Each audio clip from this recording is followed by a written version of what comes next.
In the first of our bite-sized micro vlogs, I'm going to talk to you about why you just need to start.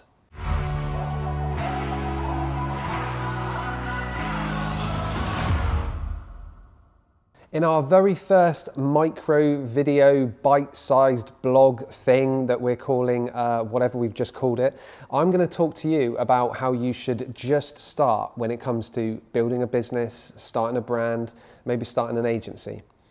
As a team here, we talked about how our first few YouTube videos took us a while to put together. In fact, they took us ages because we run an agency and we're busy. So we want to bring content to you quicker and with more value. And the only way in which we can do that is by doing something like this, where we have zero script, a police siren is going past me right now, and we're just gonna leave it in. The whole point is that if you wanna do something, you should simply just start with zero excuses. This particular post I put on Instagram had numerous comments from you guys talking about how you're not in a position to start. I'm going to go through each of these comments now, maybe not all of them, some of them we're going to handpick, we're going to see those comments, and I'm just going to talk to you about how maybe you can get over those hurdles and you can just start. One of the first comments I'm going to pick out is from Samson Enulu. His comment is, "I feel I've not gathered enough knowledge to start." I would agree with you. Obviously, for you to start a business, you need to have some kind of knowledge. But again, an excuse to not start a business is that you don't have the knowledge. That's fine. But what you can do then is obviously go and execute on learning how to build that business and how to launch that brand. If you don't have the knowledge, you have the internet, you have books, you have more than likely a mobile phone where you can do research. Building up your knowledge is a massive, massive factor into launching a successful business.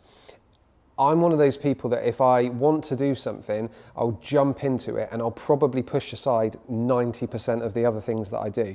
That's maybe bad, but that's why I have a brilliant team behind me that can obviously go and execute on the stuff that I come up with. But again, if I want to do something, I will literally learn how to do that thing and become really good at it and a practitioner until I'm super confident. I'll go all in on that. You need to do the same. If you don't have the knowledge, that's an excuse. Build your knowledge. Again, with the internet, with mobile phones, with every resource that we have out there, all free of charge nowadays, you have no excuse other than to find the time to build up your knowledge yourself. A second comment from Albert Ozu says, "The fear of acceptance, whether your target audience will like you." You have to remember here that you're building a brand or you're launching a business or a personal brand, you have to try and find a solution to someone's problem. I talk about this a lot in my Instagram and we've talked about this a lot on YouTube. If you're solving a problem, which is what you should do as a business or brand, how will people not accept you? Ultimately, you're there to make their lives easier. Obviously, if you launch a business that doesn't solve a problem and is just some kind of vanity thing for you guys, then yeah, you're going to piss people off and you're not going to be accepted.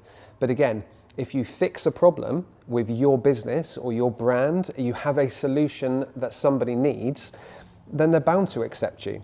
And the people that don't accept you just won't be your customers. There are plenty of people out there that will be. Kyra says, "School. Once I'm done with this exam, I will start." Good luck to you. I would say that maybe do both, but I was never any good at school anyway. In fact, I hated school. I barely got GCSEs. In the UK, we have things called A-levels and I didn't get any. I kind of just went to school for A-levels to hang out with my mates and lessons got in the way. So again, don't let school put you off. Definitely go to school and get your exams and get your qualifications because you never know what's around the corner. But at the same time, if you're really keen to make a start on something, then you can do both. Mercy talks about the fact that she doesn't have a good enough camera to produce content. Kind of agree. You need to have a decent enough camera that will at least allow you to take pictures. But if I'm honest, it does sound like a bit of an excuse. There are great people on YouTube, such as Learn Online Video, shout out to Steve, where you can learn to produce really great looking content, video content, photography content, just using a really beat up old iPhone. There are no excuses. There are excuses, but again, you just need to find them and move past them.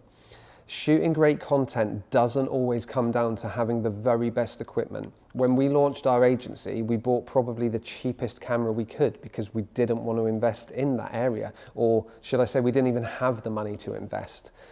You can produce really great content no matter what phone you have, no matter what video equipment you have. As long as you have something to capture that moment, you can produce the content you need to get going. And again, if you need to, think of that moment in time as really great practice. Just like in my head, on this first video, I'm just thinking of this as really great practice. And hopefully, the next video and the video after that will get better and better. Until then, keep watching, keep following For The Brave, subscribe to that button thing down the bottom. I don't even know what I'm doing because I don't have a script. Again, I'll see you next time.